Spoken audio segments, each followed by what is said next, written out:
Hi, my name's Steffi, and I play video games and then interview the game developers of those video games. On this episode, I speak with Juho, game developer and founder of Horsefly Games and creator of Hyperdrive Inn. Hyperdrive Inn is a point and click adventure game where you never know what you will find, who you will meet, and where you will end up. Your father has triggered a set of cataclysmic events which pushes him to escape into the depths of his creation, the Infinite Hotel of Hyperdrive Inn. And it's up to you to save him and save the world.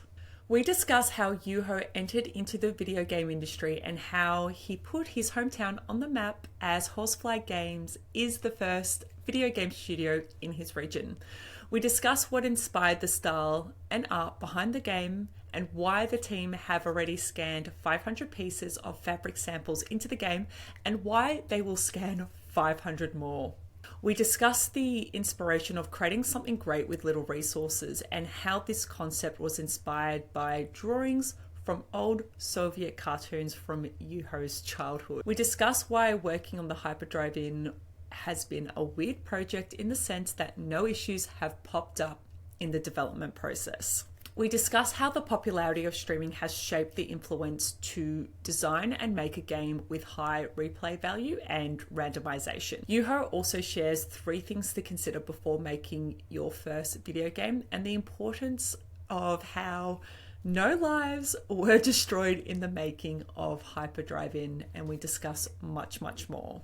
Links to all of Horsefly Games' social media are located in the bio below. I have also added the link to my gameplay of Hyperdrive Inn demo in the bio below. Don't forget to beam me up, crew. Support this channel by clicking the subscribe button and by hitting the thumbs up. Hi Juho, thank you so much for joining me today. I'm extremely excited to sit here with you to not only get to know you, personally, understand a little bit about your gaming journey, but more importantly, to discuss the current game that you are working on, which is the Hyperdrive Inn. Welcome to the alpha release.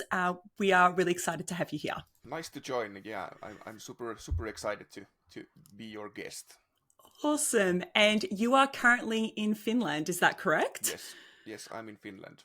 I'm curious. To my understanding, it's winter there at the moment. Is it absolutely freezing? Yes, we are currently having the most cold days in 2 to 3 years. It's very cold in here. Wow, and it's snowing? No, it's not. And I don't know. Do you guys use Fahrenheit, Celsius, or what kind of? Degrees. Yeah, it's minus 32. Well, it's basically. If you go outside without a jacket, then you'll probably freeze to death. It's so Oh cold my in here. God, Yeah, crazy. Yeah, coming from Australia, there's like hardly any snow here. So we're pretty much yeah. all desert and hot. So that's insane. Anyway, we digress. So I will jump straight into it.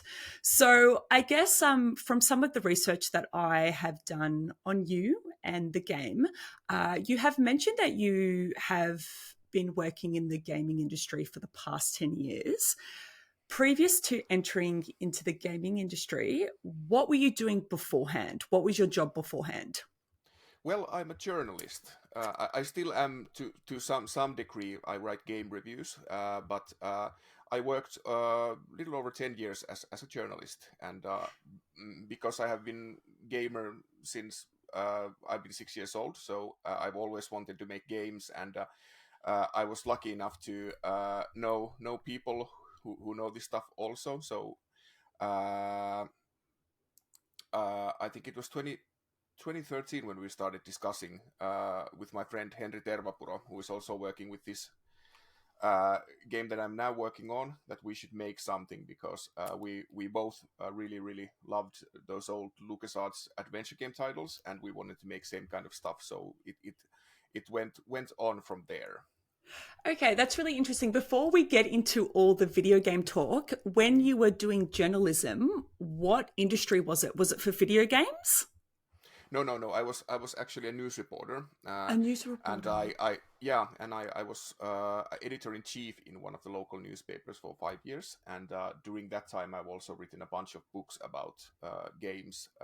Actually, the most recent one about Finnish mobile games came out this year. I have made that was I think it was my eighth book. Nice. Okay. And working in gaming for the past 10 years compared to journalism, what do you prefer? Are you enjoying the gaming industry more? Well, they are obviously two different kind of beasts, and I really enjoyed my time at journalism. But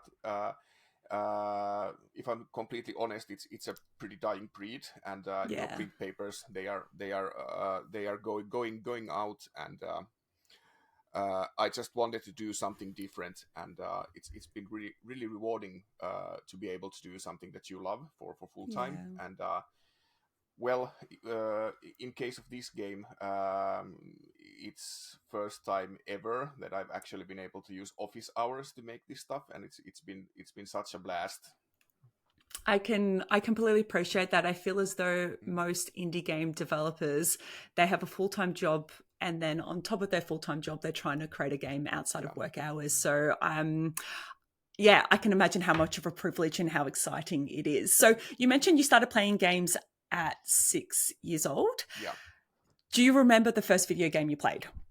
Yes, I do remember. It was my birthday when I turned 6, and my father had bought me a Commodore 64, and it was this. I think it was. It wasn't Space Invaders, but it was some sort of a clone of it. That was the first game that I played on my monochrome little portable TV. Nice. Okay. And can I ask, if you had to pick one game, what would be your favorite game of all time? I know it's a difficult question. Yeah, and I gave it a lot of thought when you sent me the questions, and it's probably I had to say that it must be Secret of Monkey Island 2 from LucasArts. It's I think if you consider an adventure game, that's one of the best examples out there. I think it's close to a perfect adventure game. There are a couple of flaws here and there, but the way it has been balanced between the puzzles and the story, and I think it's a very very good example of game from this genre, and I think that everyone who wants to make an adventure game should play it. And I have a habit of playing it once a year. But it was a close race because I have two other top contestants, and the second one is Gabriel Knight from Sierra. The first one, it's a very good murder mystery, and it has been written extremely well, and it has aged quite nicely. And the third one is Star Trek 25th anniversary, because I'm a huge Star Trek nerd, and Yes. it's also an adventure game, and I think it captures quite well the spirit of the original TV series. Okay, perfect. Admittedly, I haven't played any of them, so I'll add them to my games list, and then we can exchange notes. I'll let you know what I think. Yeah, I'd be very interested on hearing that. And actually, there has been a pretty good remastered version of the Monkey Island 2, which has full voice acting and a little bit better graphics. And they released the long-awaited sequel last year, Return to Monkey Island, and it's almost as good as the second title of the series. Nice. That's always good, because sometimes the second version can be a bit disappointing. So it's good that the second one is also as entertaining, which is really good. Yeah. I'm curious, what are you currently playing? Well, I've been actually playing Alan Wake 2. It's been an excellent game. Yeah, and awesome title, and it looks and feels great, and it has been written so well that I'm almost envious of the work that Remedy was able to pull off. And it's a Finnish game too, so. Nice, perfect. Again, haven't played it, but a lot of people are saying that it's an exceptional game, and the game developers I interviewed before you actually thought that Alan Wake should have won the Game of the Year. So a bit controversial, but that's apparently how good of a game it is. Yeah, but it was a very exceptional year, 2023. There was so much good stuff. For example, I've been thinking about playing Baldur's Gate 3, but it's such a time sink, so it'll have to wait. So that was actually one of my next questions. What are you wanting to play next? Well, I actually I bought PS5 several years ago. I had the intent of I bought it just to play Returnal, which is also a Finnish game, and now for this Christmas I actually got it from my friend. So now I'm able to play that, but I need to complete Alan Wake 2 and probably do some game dev stuff before heading into that. I don't know how it is in Europe or how it is in Finland, but to my understanding, gaming is an extremely competitive industry. It can be difficult to enter into. So, how did you segue into journalism to gaming? And on top of that, is it a big industry? Is the gaming industry big in your country? Well, we have a very active game development scene here in Finland, and it's very Okay. mobile oriented because of Nokia, which was this huge mobile phone manufacturer Mm-hmm. back in the 90s and early 2000s, and because of that, the industry has been very mobile oriented for at least 20 years. And of course, we have Rovio and Supercell. You probably know those companies, one of the biggest mobile game studios in the world. And uh, what could I say about the Finnish game industry other than that? Was it difficult for Basically, you to break into it? well, I don't think it wasn't that difficult. The industry certainly is a very tough trade, but I Mm, had the because I have written several books about the domestic game industry. I yeah. basically knew everyone before I founded my own company and the company before that. So, uh, and I think the biggest competition is outside Finnish borders. So, because it is a global industry. So, Mm. and because of that, the Finnish game scene is a pretty tight bunch because we tend to help each other. Oh, that's really nice. Yeah. That's really nice to hear. And from what I've learnt about the gaming industry and I guess gamers, I'm not surprised. I feel like gamers are the most lovely people I have met in my entire life. So hearing that you guys are supporting each other is no Mm. surprise. It's nice. It's reflective of you guys as people, which is awesome. In the region where I work, I'm the Mhm. only game studio founder here. So because Wow. this So okay, yeah, give me a picture. Where are you located? well, uh, Finland is small country shaped somewhat like this, and I'm dead in the middle of the woods. And this area where I live, the other game developers here are calling it the Death Valley. So Why? because we don't have any kind of culture regarding game industry, and that was uh, and so like I mentioned, I'm the only game developer around here, and I'm the first and only I have the first and only game studio in the whole region. So you've officially Mm. put your town on the map. You've made your town Yeah, famous. yeah. Well, Nice. I still have some work to do with that regard, but yeah, You'll get there, I have no doubt. yeah. Let's get into the game, Hyperdrive Inn. So, Hyperdrive Inn, it is inspired by some of your favorite adventure games, and you've mentioned a couple. So, The Secret of Monkey Island, Return to Monkey Island, where you've drawn some of your inspiration from. I'm curious to understand what you love about adventure games and also what you dislike about adventure video games. Well, I think the most important part of these point and click adventure games is that it's basically the structure is twofold. Uh, Mm-hmm. on one hand, you have the narrative and the story, and on the second hand, you have puzzles and all the logic. And I think that the most difficult part, but also the most rewarding part in these games when you are developing them is to uh, link these two, because I think it's you can do all kind of logic puzzles in these types of games, but integrating that to the narrative, that's the difficult part. And that's something that I have been giving some extra care, because Mm-hmm. I really want the game world to feel alive in that regard, that everything fits together. I literally almost fell off my chair when I heard this. Because to my understanding, creating a video game is difficult in itself, let alone scanning clothing into the video game. So my understanding, everything that you see on the screen of Hyperdrive Inn was a previous cloth or a piece of fabric.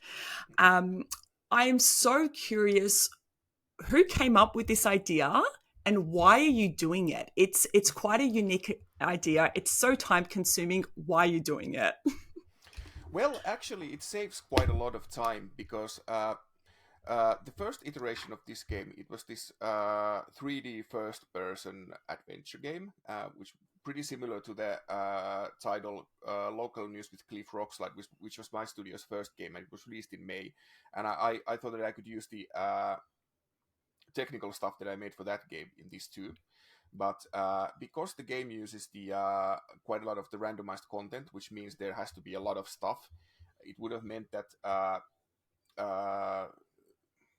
for example, the amount of 3D models, it would have spiraled out of control. And if you would use ready-made assets from Unity Asset Store, it would have created a pretty mismatched result because nothing would have fit together. So I thought that maybe I could do this as a 2D game, but I'm no graphic artist, and I needed to find a way that how can I make a lot of content relatively fast, but it would also look pretty good. And I made a game called Good Morning, which was released in 2020, and it utilized heavily edited photographs as a base for the graphics. And I thought along those lines that could I do something similar to that?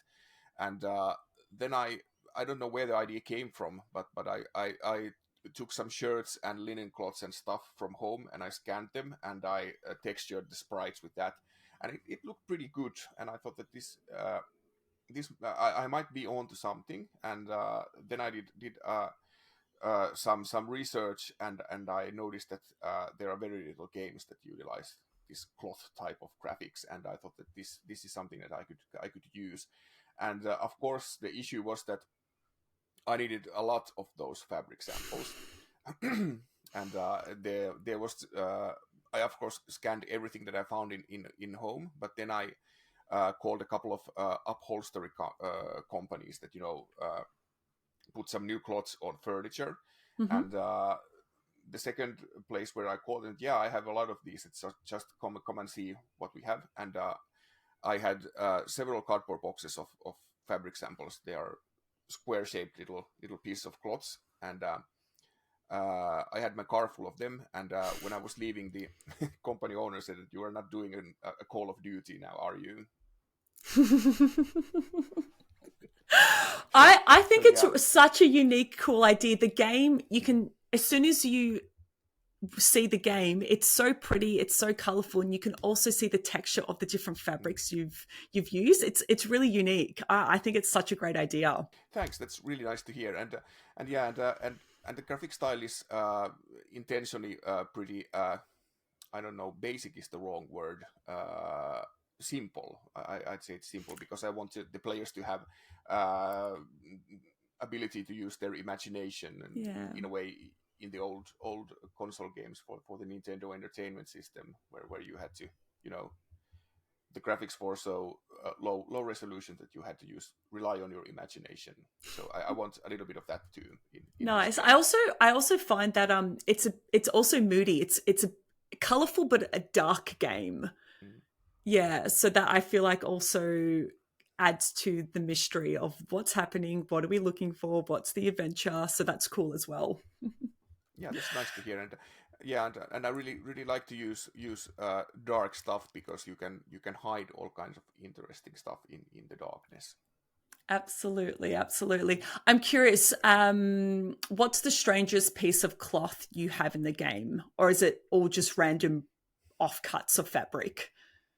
No, there are actually quite. There's a couple of things that I like. There is one shirt of my older daughters, and that's a pretty important piece. And there's I've used the tie of my late grandfather.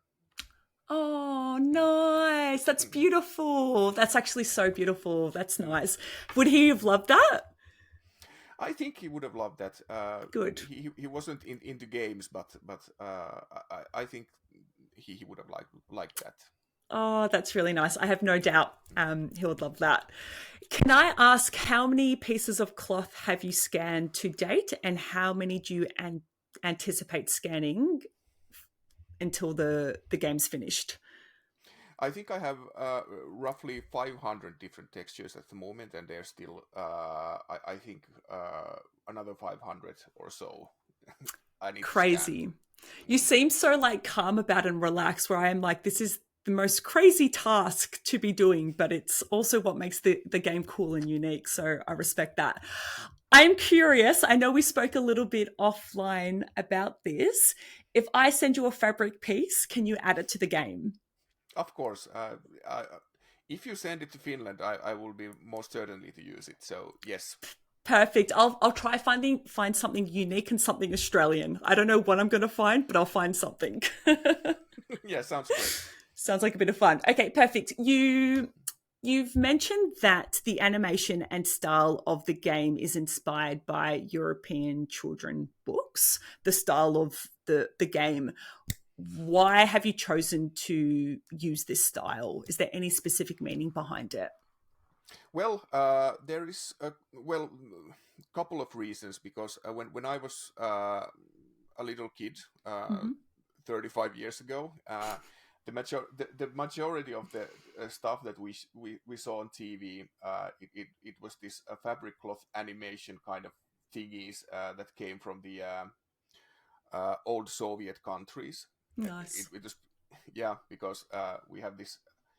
Uh, Neighboring country is Russia, and unfortunately, we have pretty close ties to that country because Mm, historic reasons, and I think partly because of that, a lot of the animation stuff that the Finnish broadcasting company used came from the old Soviet countries. So there's a pretty vivid memory of that kind of style from my childhood. So mm. I really wanted to pay some sort of homage to that because when I was a kid, I thought that this looks very, very ugly compared to the American cartoons. But It's different, I very different. yeah, it's different. Yeah. Yes, yeah. But in older age, I've learned to appreciate it because it was very hard work, and they actually, I think they had a pretty similar idea as myself that they needed to produce content, but with a very limited budget. So I think these cloth Limited pieces resources, so yeah, you yeah. you respect what they've done with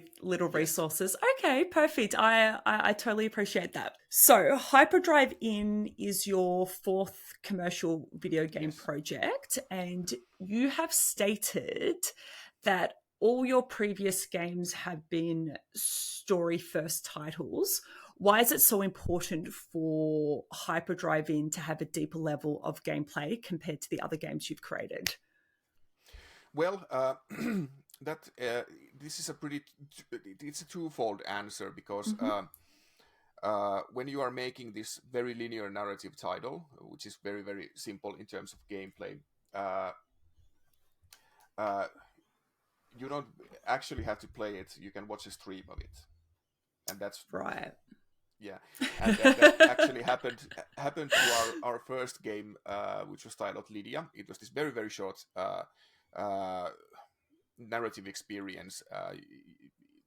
You could complete it in an hour, and it was this Mm-hmm. very very dark tale about substance abuse from a viewpoint of a small child, and it was a moderate hit, at least here in Finland. We won a bunch of awards for it, and there were very very popular streams of the game that garnered hundreds of thousands of viewers.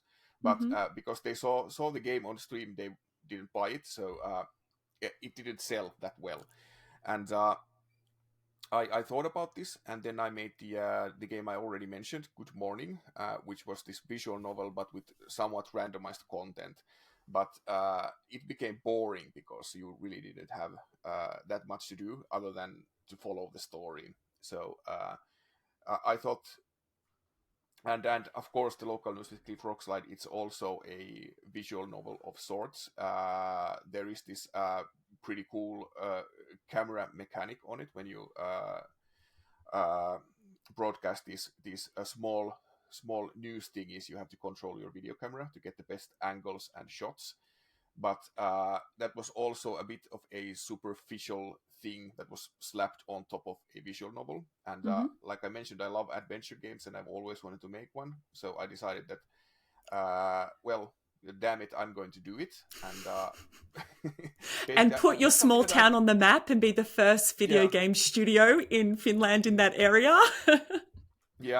Yeah, and making an adventure game, it's been somewhat of a scary thing, and I thought that it's going to be a lot of work, and like I mentioned, limited time, limited budget, but it has been very, very rewarding. I think designing these puzzles and implementing them into the narrative, it's been the most rewarding thing of game development. Makes sense. So I guess overall, you're a video game developer that wants gamers to actually play the game, not just watch the game. So you want people to enjoy it, experience it, go on the adventure. So I respect that. And in terms of that streaming comment, I actually never even thought about that. Just from a commercial perspective or from a sales perspective. I don't know if you have the answer to this, but is there a correlation from streaming becoming popularized and less sales of video games? Is that a thing? Do you know? I think it probably depends on the game, and I think for myself, I think all coverage is good coverage, and I really don't mind people streaming stuff that I have made, and I think it's a good thing. But these very, very linear narrative types of games, and I think that they probably do suffer a bit from streaming, because like I mentioned that in our game it's very, very short, 45 minutes to 1 hour, so that's something that you can relatively easily watch on stream, and you don't have to do the effort of playing the game. It makes sense. I just never thought about it before. So it's an interesting comment. I just wanted to talk about the randomization throughout the game. You're hoping to create the high replay value. Yes. You're wanting gamers to play the game multiple times. What are you hoping the gamer to experience by playing it multiple times? Well, of course, the replay value is a thing that is very, very. It usually is missing from adventure games. You play through and then you put it on your shelf and you're done with it.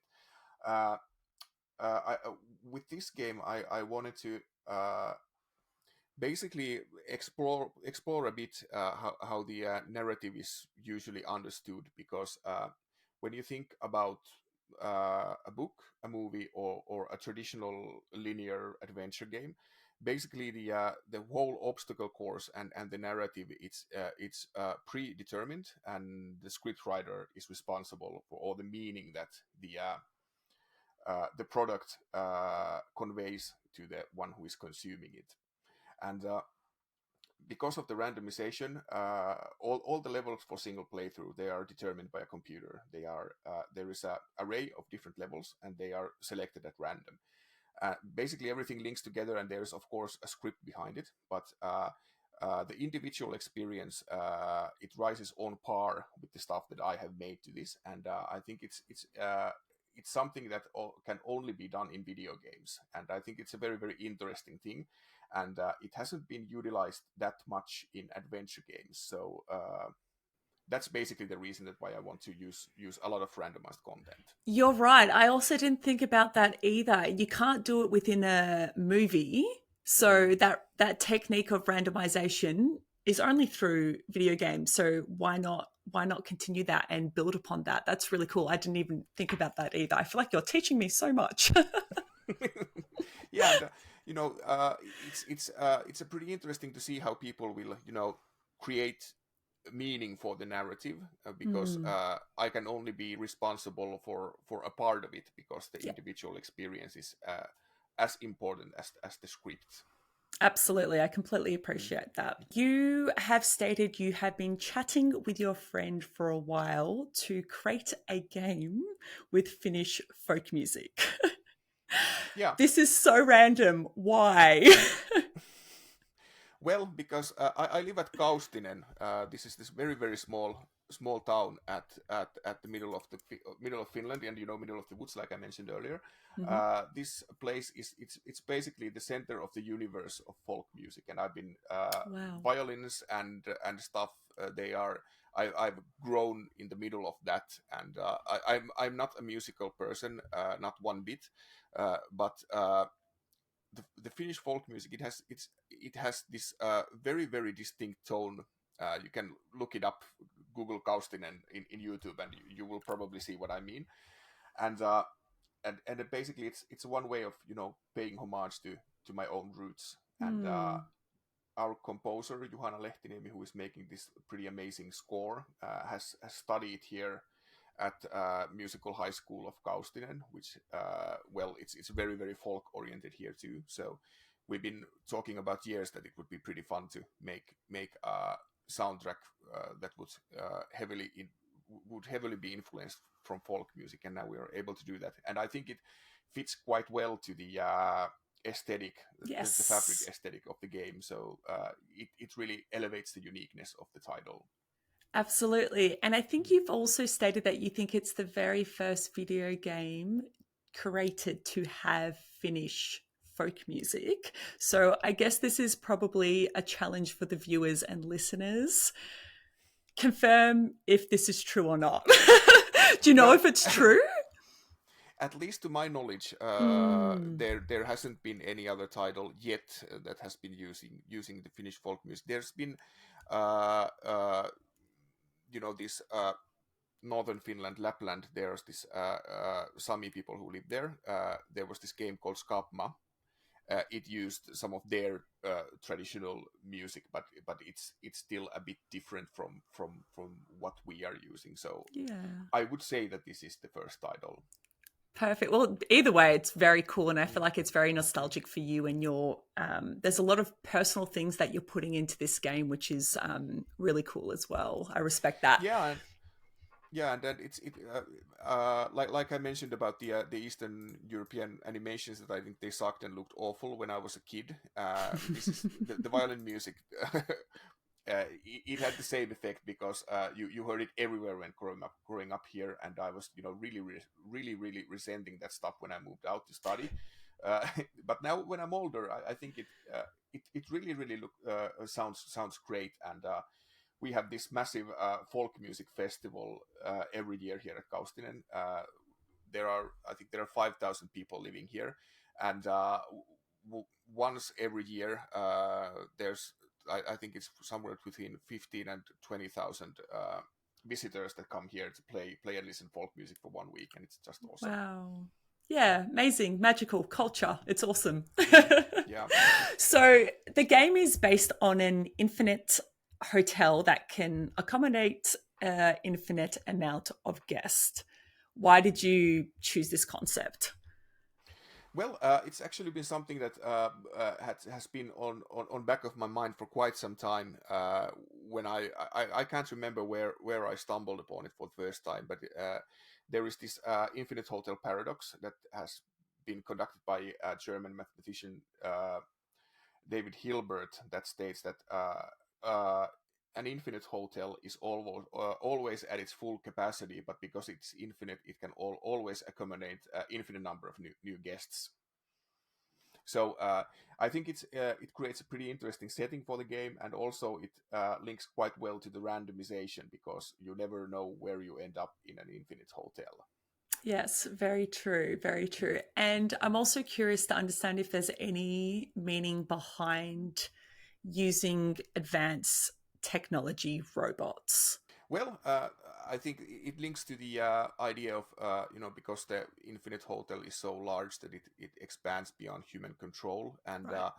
uh, we are automating things quite a lot, and I don't think it's a good thing. So maybe it's a bit of a statement towards the artificial intelligence conversation that we are having today. So, and I don't think that it's good to automate everything, and maybe in the game you will see what will happen I if you had a trust the feeling, machines. yeah, I had a feeling that that might be your answer.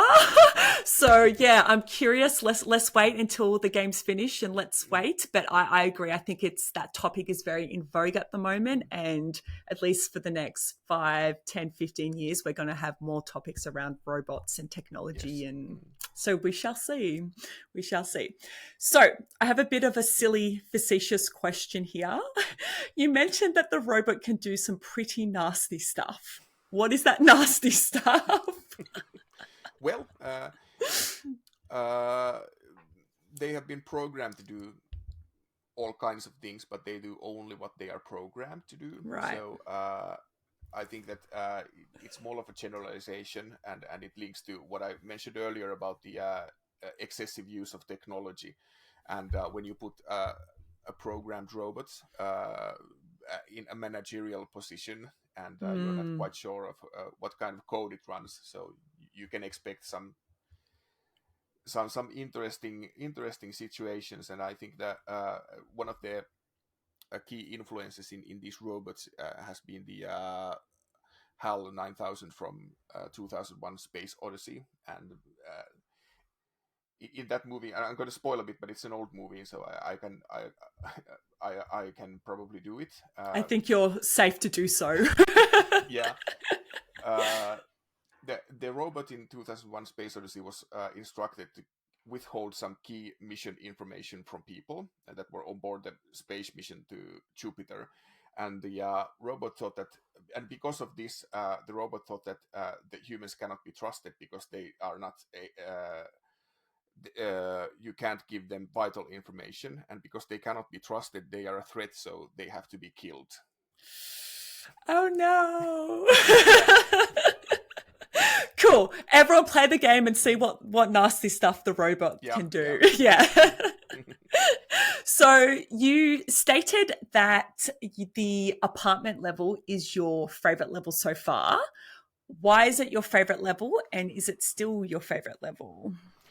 Well, I've been my process of development has been that I've been trying to make one level of the game per week. And there's been a lot of good stuff brewing lately, but I still quite much like the apartment level, because I think it's a pretty good example on what I mentioned earlier about linking the narrative and the puzzles together. Because there is this the player has to find an exit. She's searching for her father, and obviously he's not in the apartment level, so she needs to find an exit. But there is this janitor guarding it, and you have to create a distraction to get rid of the janitor. And I think this level, it's a pretty fluent and self-explanatory enough, but it also challenges you to think a bit. And because you have the goal is quite simple, but the way to get there, it's a bit convoluted, but just enough that you know what to do, but you still need to use your brain to get there. Some investigation work, probably.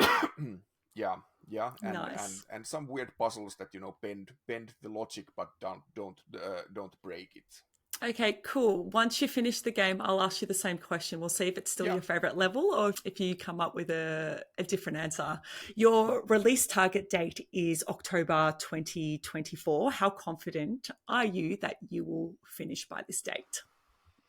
It will be finished by then. And uh, I have divided this work into 4-month segment. And once the year changed, I had 31 levels done, and I have 23 to do. So I'm pretty sure that every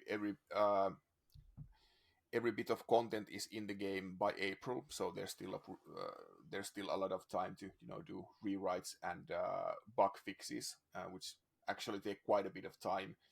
So I've learned a few things about scheduling in and it's like a budget. The schedule and budget, they are never enough. So Yeah. I have put in some pretty heavy safeguards here. So I'm very, very confident that we will be releasing the game in 24th of October 2024. Perfect. I have no doubt that you will as well. You have stated that Hyperdrive Inn has been a weird project because there has not been many struggles. Or I specifically think you said there has not been any struggles. So, talk to me about the typical struggles you have experienced in previous games that you have not experienced making Hyperdrive Inn. Well, I think and this is if there are any aspiring indie developers watching the stream, I would probably say that learn the basics before you start doing anything else. For this game, I was smart enough to build a solid technical foundation before I started adding content, and it has been it has been a very very big relief for my mental health because everything just works, and for the past several months I've been able to focus only on content, and it has it has to do most part with the technique with the foundation that everything works. It's a lot easier to start building upon a solid foundation rather than you have to use duct tape to fix everything while you go, and I've been there, and it's pretty nasty stuff. And I can imagine. I can't even imagine the work and the frustration that would go into making any game. So yeah, I think practice makes perfect. So this is your fourth one. So I completely appreciate. But it's good. It means that you're learning and that you're not repeating the same mistakes, that this one is going smoother than the previous ones, which is good. It's a reflection of you, which is great. As you said before, there are a lot of people thinking about making a video game or in the process of making a video game. You have kindly shared from your point of view what you believe some of the most important aspects to making a video game. So I actually wanted to spend a bit of time talking about them.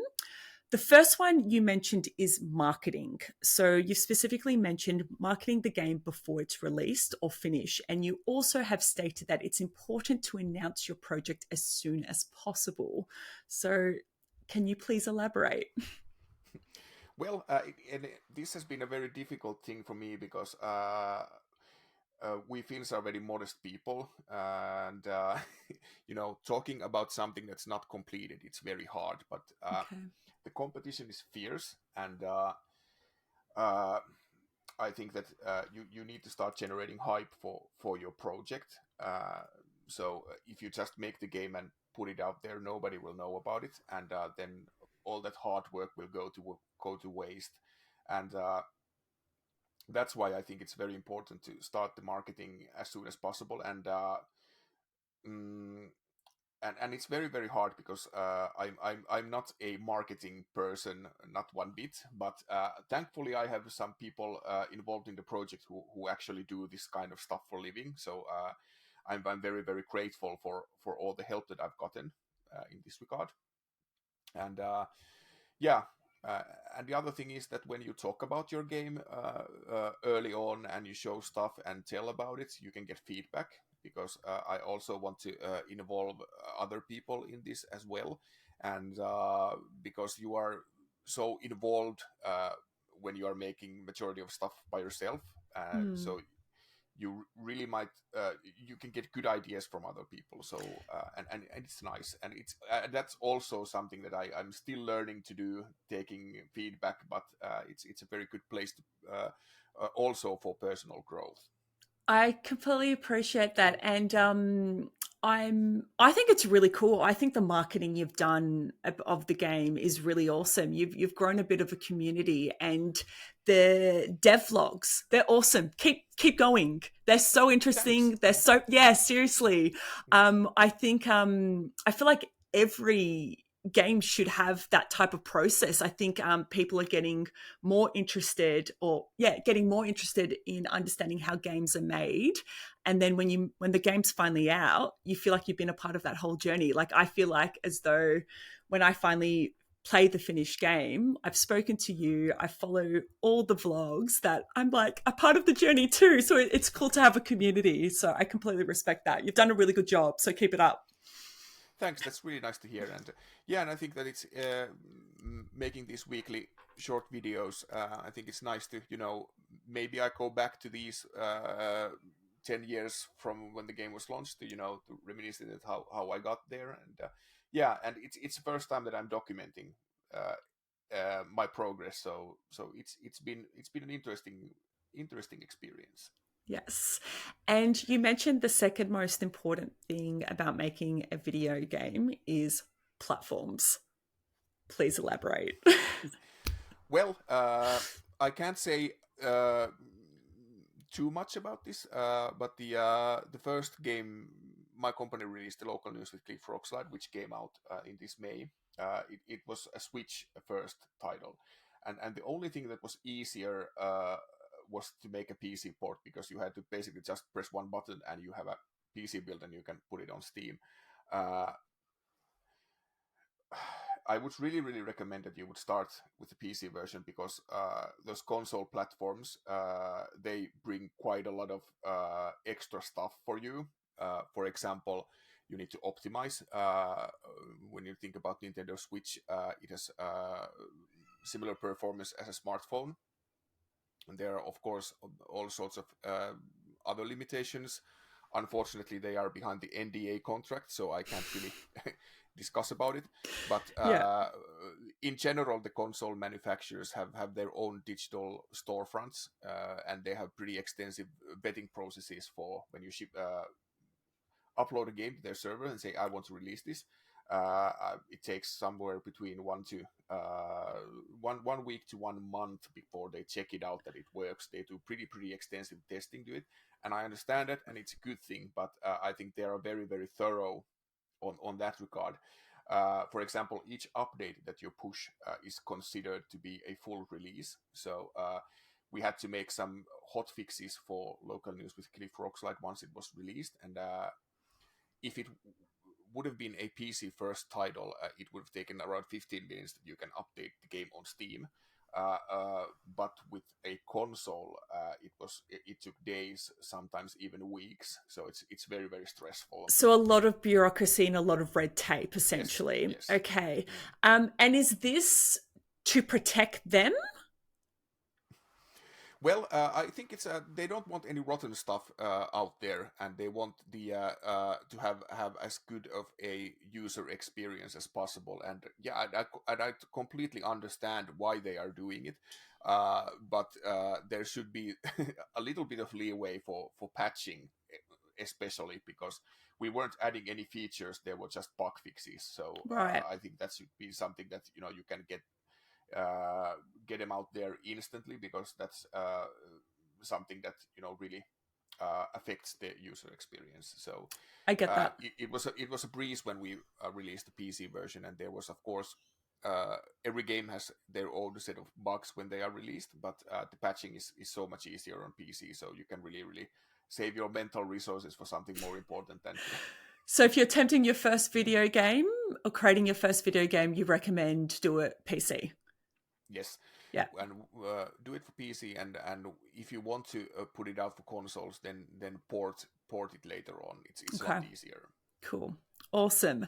I will remember that when I one day make my first video game. And the third most important thing you spoke about is testing your game. And I think we kind of spoke about that with the Yeah. community and all that kind of stuff. But is there anything else you can add to, testing the game? Well, I think you can never test the game too much, because every game that gets released, there is bugs. You just can't avoid it, because there's always a limited number of people who play it beforehand.